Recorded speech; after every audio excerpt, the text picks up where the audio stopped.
From the Signature Bank Studios, this hour of the Shaun Thompson Show is sponsored exclusively by DonleyAuctions.com. They need your guns. Sell for top dollar. DonleyAuctions.com. I love America. I love the Constitution. I love the First Amendment. I want to carry and all else. I love it, property. And let me tell you something. If you care about your country, read Ludwig von Mises and the 6 lessons of the Austrian Economic School, motherfuckers.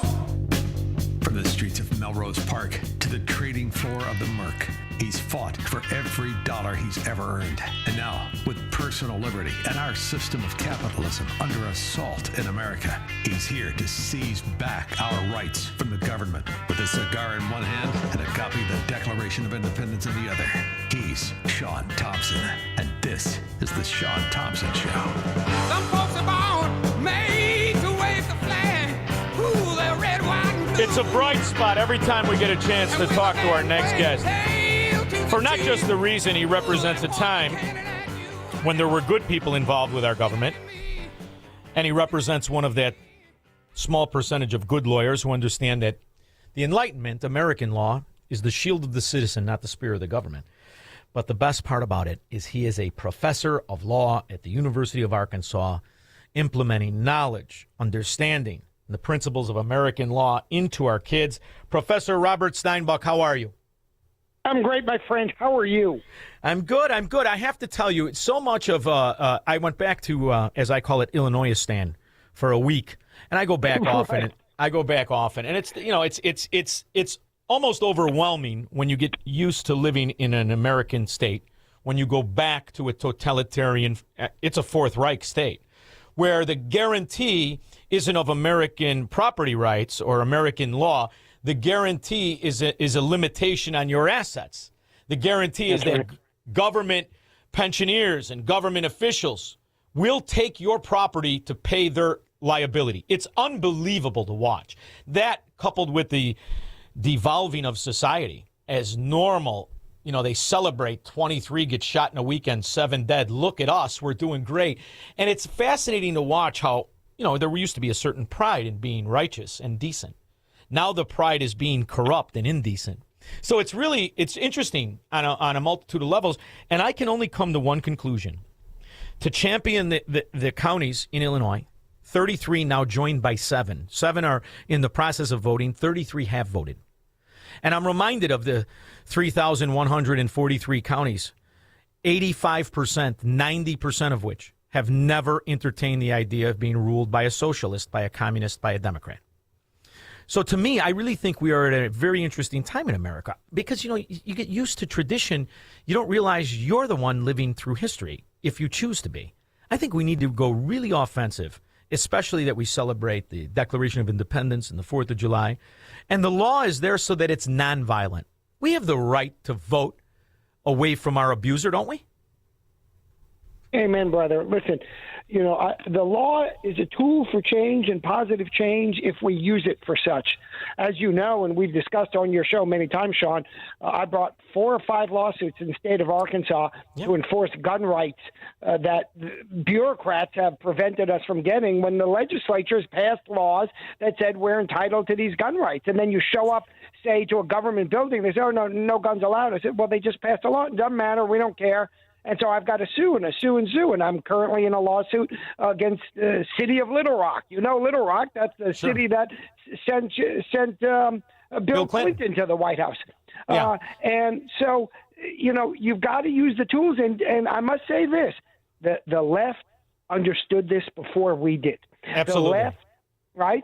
And so during the 60s and 70s, they made efforts, some of them very positive efforts. Don't get me wrong. I agree with some of those efforts because the left of the 60s is not the left of now. The left of the 60s are the moderates now. The left now is the left of the 30s, right? It's socialism, it's communism, it's what overturned the Russian Empire, which was no golden egg, don't get me wrong, into a communist nation that killed tens of millions of people, of their own people, no less. So, yes, the law is a powerful tool. If we use it correctly, we shall achieve our goals.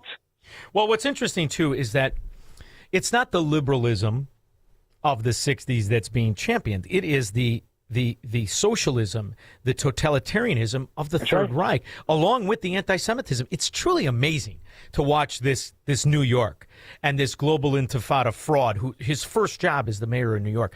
I find it to be as aggravating as it is. It's also exciting because now at least the mask is off.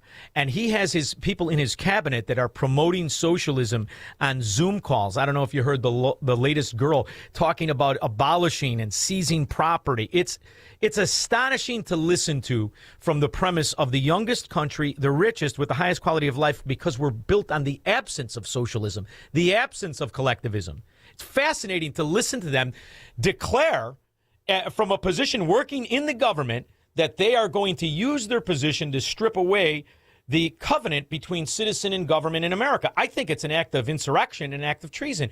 Did you hear the girl I'm talking about? Do you know what I'm referring to?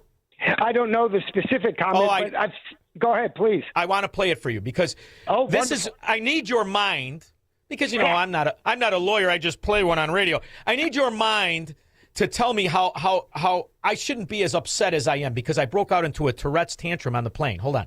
We're excited to have each and every one of you to join us for this important discussion about what socialism is, the history of socialism, and what a socialist revolution could look like in the United States.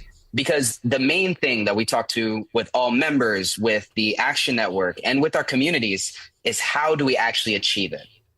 A foundational step in the socialist reconstruction of society would be the creation of a new constitution. The new socialist government will take possession of all the existing capitalist banks and create one People's Development Bank. The Electoral College would be abolished.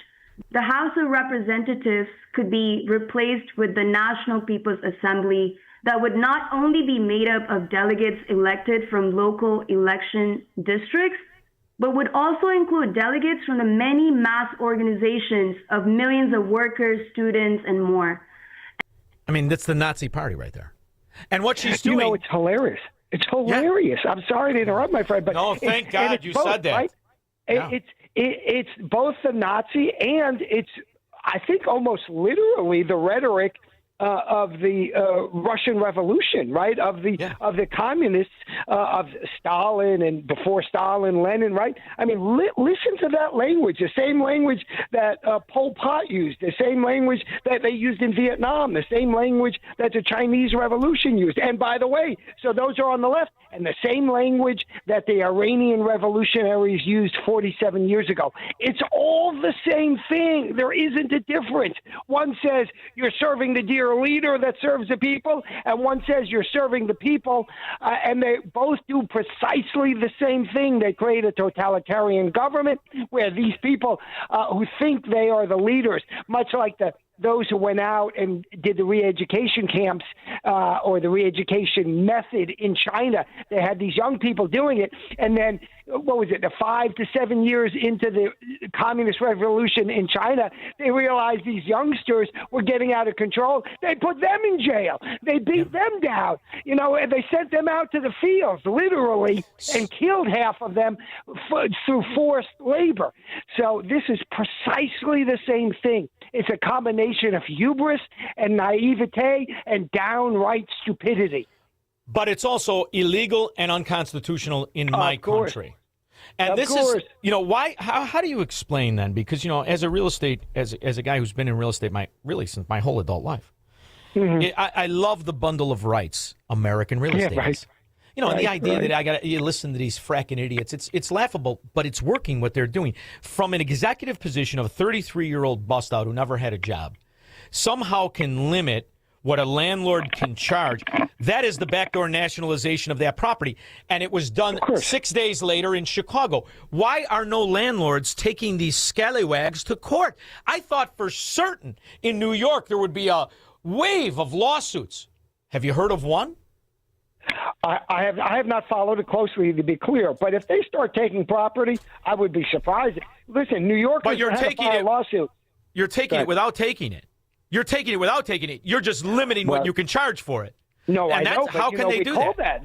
that's a regulatory taking, and the courts have said that regulatory takings entitle landowners to just compensation. Let's be clear: where that line is crossed is gray.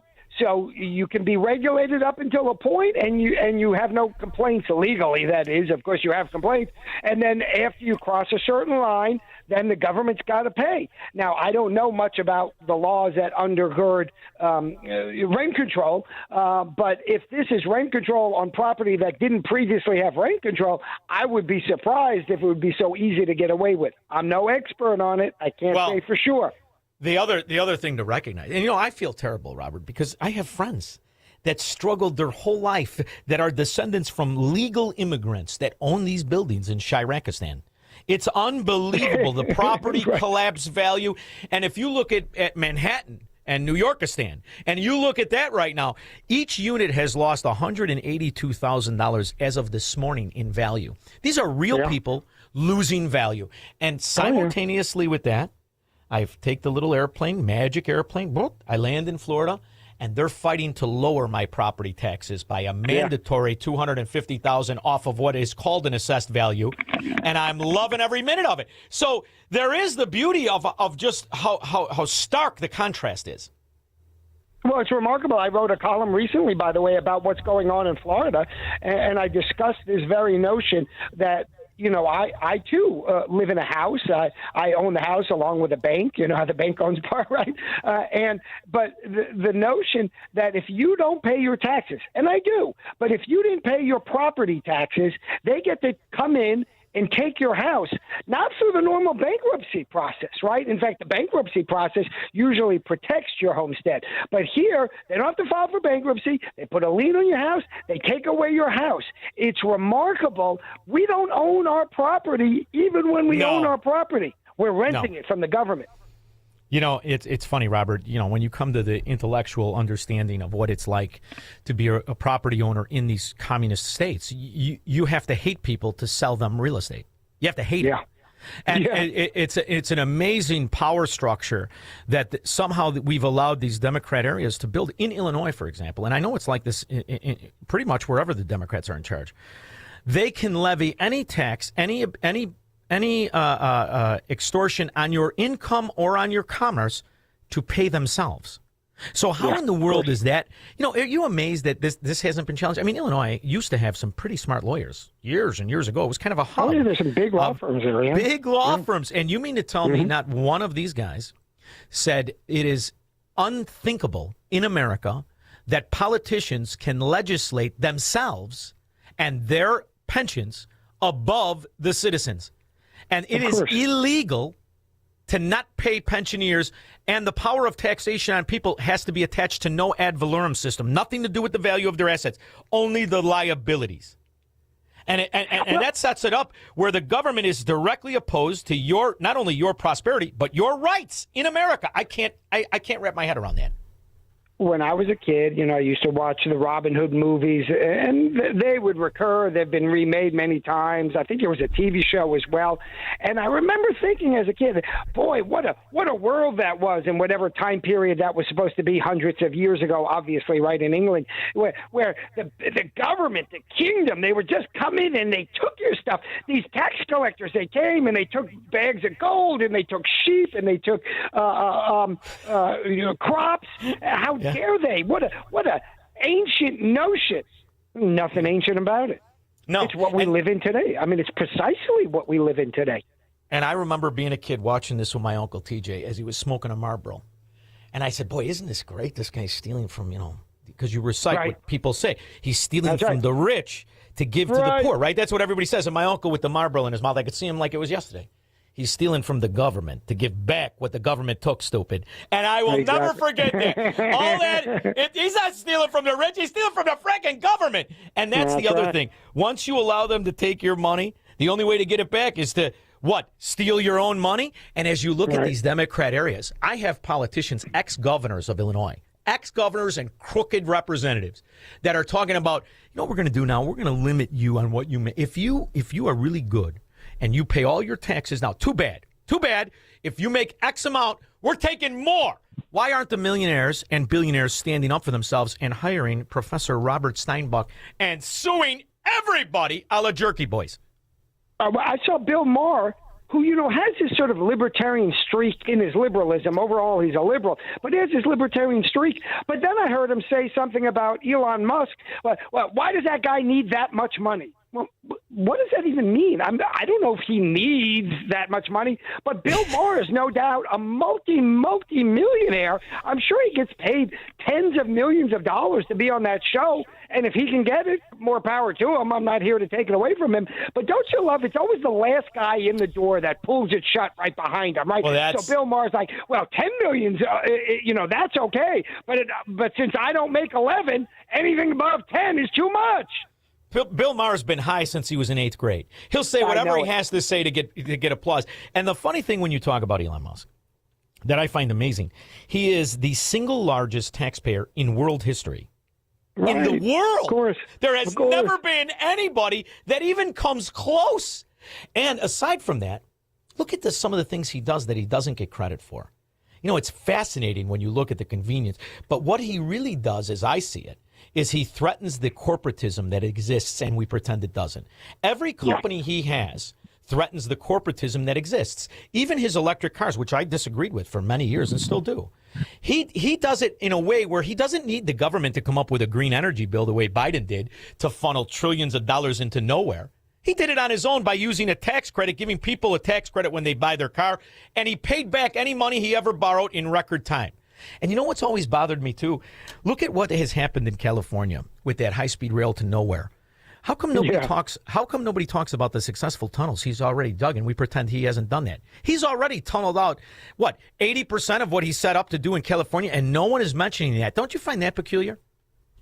Well, it's amazing to me. There's so much hatred towards him. I don't hate him. I don't love him. I don't know him. Right. But you don't have envy. You don't have envy. That's the curse of mankind, right? All of this is sold, and all of this is sold to people because you make them jealous, and they are willing to do anything. And now you make government the robber. Go ahead, steal from my neighbor. I don't care. I need that. That's right. The greatest. I've never owned a Tesla. I went and test drove one recently. You don't test drive a Tesla. You get in the car. It drives you. Remember what was the name of that Russian comedian? That was Yakov his whole Smirnoff. joke. Yeah, Smirnoff. You don't drive car. And why when you do that, especially if you're around Democrats, you want as much protection as you can. I want the one that's bulletproof. Right. You see what's going on in these Democrat areas? 331 people a day are shot, and you're talking about troops in Iran. I mean, it's amazing how they are able to control that narrative, which is why everyone should watch Citizen Kane and realize he was talking about William Randolph Hearst, which is still the monopoly that controls media today. It's amazing. Are you telling all the kids about this? Are you telling them every day about watching the government, the true enemy of free man? I'm one kernel of rice, or what do you call a piece of rice? One piece of rice in a big bowl. Just be aware that legal academia is overwhelmingly leftist. I'm trying my best, my friend. That's all I can tell you. Maybe we should just stop calling it DEI. I see you wrote the article about DEI. Right. And we adopt their language. What's DEI? It's government racism. Right. That's all it is. That's right. As long 100%. As the government's a racist pig, it can do anything. You can, but the government can. I'd love to see the kids' faces when you do that. Just don't talk to the Bill Maher ones that are high on the dope. Exactly. Well, the problem with DEI, diversity, equity, and inclusion is this notion that the government's going to decide who gets a job based on his pigment or his plumbing instead of merit. This notion of merit. I love it. You see it even in legal academia, right? Well, we need to pick this people, diversity, this and that. And I say, well, what about merit? Well, that whole merit, that's overblown. I mean, how do you measure these things? Do you give an exam in your class? Well, of course I give an exam in my class. Is it a good exam? Well, of course it's a good exam. I write the exam. Well, isn't that how you measure merit? Well, I know how to do it, but nobody else does, you see. This is what you deal with. And I'm going to tell you, I'm going to make a prediction, Robert. Here's what I think is going to happen. You are going to get one of these totalitarian areas to do exactly what it's promising to do, to backdoor nationalize or front door nationalize businesses and industries. And you are going to have a moment where you're going to come across a jerk like me who has a big warehouse and a big business. And they're going to say, we're going to take it, we're going to do this, we're going to tax it. And the next following Monday, he's going to be sitting on top of a bulldozer and rubble. He's going to tear it down himself. That's what has to happen for the message to be sent, because they don't understand. In this country, it's mine, and you don't get to take it just because you pretend to be an entity that doesn't exist called government. You're just a greedy man and the true face of greed. You're an American communist. Well, it's 100% correct, right? I mean, you hear silence from me for a moment because it's so self-evident, right? That do you really think? Look, this is the failing of the notion of communism ever since the beginning. We'll all work to give everything we have to government, and then government will redistribute it to us. Really? I'm not, and of course, you see what happens in communism, that the elite who control the distribution of those goods now in government instead of the free market keep it all for themselves. That's why there were bread lines in the Soviet Union as long as there was the Soviet Union. So please, it's what's so remarkable is the most ignorant people are the ones that tell you, we know how to do it better. Exactly. And, the 4th of July is, it's absolutely my favorite. There's no question about it. But I love to always go through it, right? And when in the course of human events, it becomes time to break the political bands that bind you. That has never fit more than right now, as far as I'm concerned, since the original Declaration. We need another Declaration, a Declaration Part 2. Only this time I'm not talking about some fat-ass king. I'm talking about some fat-ass Democrat. And you're going to help me put it together, Professor Robert Steinbuch. What do you think of that? Well, we need a rededication to the original Declaration and Constitution. That's, in fact, what we need, as you're saying. In other words, we don't need anything new. We need to return to our founding principles that the left has moved away from. Nobody recognizes what is the left now. This has never been, in any real sense, a movement in America. Yes, there was a communist party, in the 30s and the 40s, but nothing like that exists today. Please, it's pervasive now. We're going to do a TV show, and I'm going to let you wear one of those 3-point hats. I think it'll really send the message. In the meantime, Professor Robert Steinbuch can be found everywhere, but specifically, where do you want everyone to go? The Arkansas Democrat Gazette newspaper, and I'm on Facebook at Rob Steinbuch. Thank you so much, as always, for making time for me. God bless. You know I appreciate it. You too. We'll be back with your calls and comments. Marxists, socialists, and communists are not welcome on the Shaun Thompson Show on AM 560. The Answer. Your kitchen's outdated. Your